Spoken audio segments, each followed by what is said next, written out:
Hello বন্ধুরা, চলে এলাম একটা পটল আলু চিংড়ির তরকারি রেসিপি নিয়ে। তো রেসিপিটা হলো, পটল ভেজে রাখবেন, তারপরে চিংড়ি মাছ ভেজে তুলে রাখবেন। সেই কড়াইয়ের মধ্যে একটু সরষের তেল দিয়ে পেঁয়াজকে লাল করার পরে আর মশলার মধ্যে আদা রসুন জিরে গোলমরিচ টমেটোর পেস্ট সব রকমের থাকবে, আমি সেটাকে সব পেস্ট করে নিই। তারপর এর মধ্যে খালি মশলা দিয়ে ভালো করে কষিয়ে নিলাম, দেখতেই পাচ্ছেন ভালো করে মশলা কষিয়ে নিলাম। এরপর আমি এক এক করে আলু দিয়ে ভালো করে কষিয়ে নেবো আলুটাকে।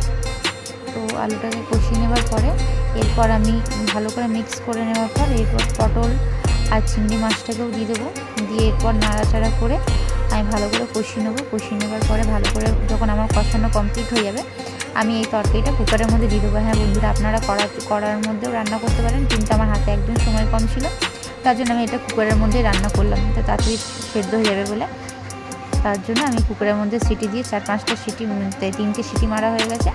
তারপর এই রান্নাটা আমার কমপ্লিট হয়ে গেছে। এই দেখুন আমার পুরো রান্না, মানে পটল আলুর চিংড়ি দিয়ে রেসিপিটা আমার পুরো কমপ্লিট।